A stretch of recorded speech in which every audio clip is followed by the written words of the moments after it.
साथियों, एक बार फिर से स्वागत है आप सभी का आपके अपने YouTube channel maths by Gajendra Singh पर।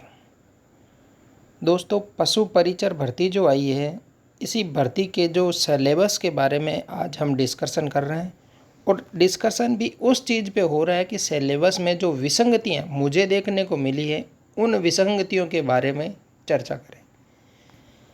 मेरा राजस्थान कर्मचारी चयन बोर्ड के अध्यक्ष महोदय से निवेदन है कि यह सिलेबस आप एक बार ज़रूर देखें और देखने के बाद इस सिलेबस में जो भाग ए दे रखा है, इस भाग ए के जो अलग अलग भाग हैं, उन अलग अलग भागों का अलग से वेटेज निर्धारित कर दें। जैसे आप देखेंगे कि इसमें दे रखा है भाग ए जो 70% भारांक रखता है और इस भारांक के पूर्णांक 105 अंक हैं, लेकिन इसमें सिलेबस में इन्होंने लिखा है कि राजस्थान के संदर्भ के विशिष्ट संदर्भ के साथ माध्यमिक स्तर के सामान्य ज्ञान, जिसमें दैनिक विज्ञान, गणित, सामाजिक अध्ययन, भूगोल, इतिहास, संस्कृति, कला और समसामयिक विधि आदि समाविष्ट हो। तो इसमें आप राजस्थान के संदर्भ में जो विशेष चीज़ें हैं, उन चीज़ों के नाम जारी कर सकते हो। जैसे कि प्रतीक चिन्ह हो कोई, तो वह चीज़ें पूछना चाहते हो, पशु पक्षी जो जिनके बारे में पूछना चाहते हो, उन चीज़ों का एक अलग से विस्तृत सिलेबस जारी कर दें। दैनिक विज्ञान, गणित, सामाजिक अध्ययन, भूगोल, इतिहास, इनमें एक ये वैकेंसी आपको पता है 10वीं पास विद्यार्थियों के लिए है। तो एक 10वीं पास विद्यार्थी अभी कंपटीशन में आया ही होगा, उसे क्या नॉलेज होगा कि वह भूगोल में कौन सा टॉपिक पढ़े।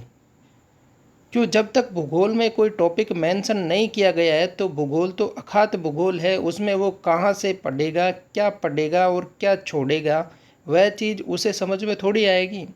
इतिहास की बात करें तो इतिहास में आप कौन सा इतिहास पढ़ेगा, वो मेवाड़ का इतिहास पढ़े, मारवाड़ का इतिहास पढ़े या जालोर का पढ़े, तो उसे सब चीज़ें मेंशन तो कर दी जाए कि कौन से इतिहास या कहाँ से हम सवाल पूछेंगे या कौन से टॉपिक पे सवाल पूछेंगे।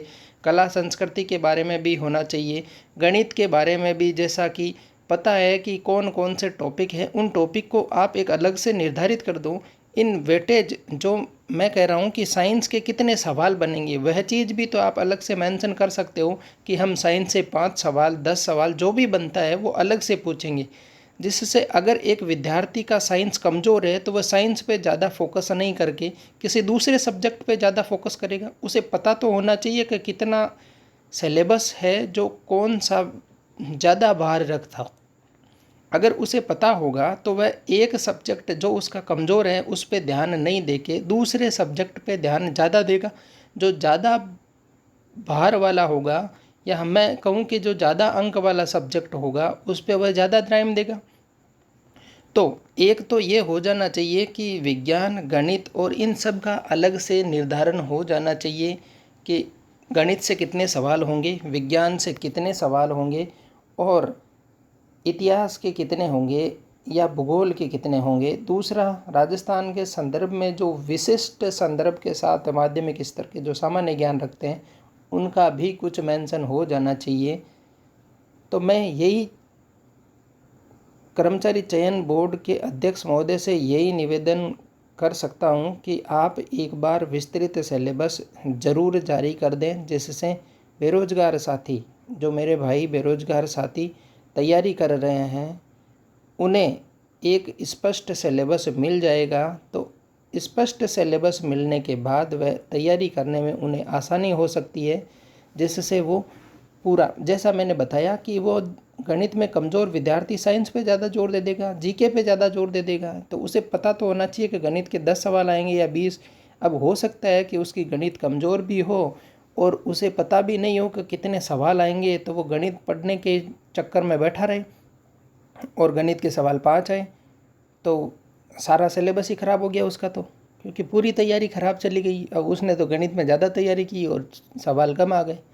तो उस हिसाब से मैं कहना चाहूँगा कि आप एक बार के लिए सभी विषयों का अलग अलग से वेटेज निर्धारित कर दें और उन विषयों में जो भाग पूछना चाहते हैं उन भाग को भी मेंशन ज़रूर कर दें। दोस्तों, अगर विस्तृत सिलेबस होता है तो तैयारी करने में बहुत सी आसानी एक विद्यार्थी को हो जाती है, क्योंकि उसके सामने हर एक चीज़ ओपनली रहती है कि क्या पढ़ना है क्या नहीं पढ़ना है। तो मेरी तो यही गुजारिश है कि अगर विस्तृत सिलेबस आ जाता है तो एक तैयारी करने वाले विद्यार्थी के सामने ज़्यादा मुश्किलें नहीं आएगी और वो आसानी से तैयारी कर सकता है। इसी के साथ हम इतनी ही चर्चा करेंगे, क्योंकि ज़्यादा लंबा समय लेके आपके साथ आपका समय बर्बाद नहीं करना चाहते। आप अपनी तैयारी करते रहें। हो सकता है कुछ दिनों में नया सिलेबस भी आपको देखने को मिल जाए। कर्मचारी चयन बोर्ड के अध्यक्ष के ध्यान में अगर मेरे वीडियो से आए या किसी और भी कोई दूसरी बड़ी कोचिंग संस्थान के वीडियो से भी उनके अगर ये बात उन तक पहुंचती है और वो विस्तृत सिलेबस जारी कर देते हैं तो बेरोज़गार साथियों के लिए बहुत अच्छा होगा। क्योंकि विस्तृत सिलेबस, हमें ही पता है कि विस्तृत सिलेबस अगर होता है तो एक तैयारी करने वाले विद्यार्थी के सामने हर एक चीज़ ओपनली रहती है और चीज़ें जब साफ साफ होती है तो साफ होने के बाद वो आसानी से तैयारी कर सकता है। क्योंकि यह चीज़ मैं इसलिए कह रहा हूँ कि हम मानते हैं कि ग्रेजुएशन अगर एक बंदा पास आउट है और उसके बाद कोई भर्ती आती है, उस भर्ती में भी जहाँ तक कि है वो पूरा सिलेबस ओपनली लिखा रहता है कि इतिहास कौन सा पूछा जा रहा है और कला संस्कृति में कौन से टॉपिक पूछे जा रहे हैं। तो आप एक 10वीं पास विद्यार्थी के साथ अन्याय क्यों हो रहा है, उसे तो कम से कम आपको बता देना चाहिए कि क्या क्या चीज़ें पूछी जाएगी।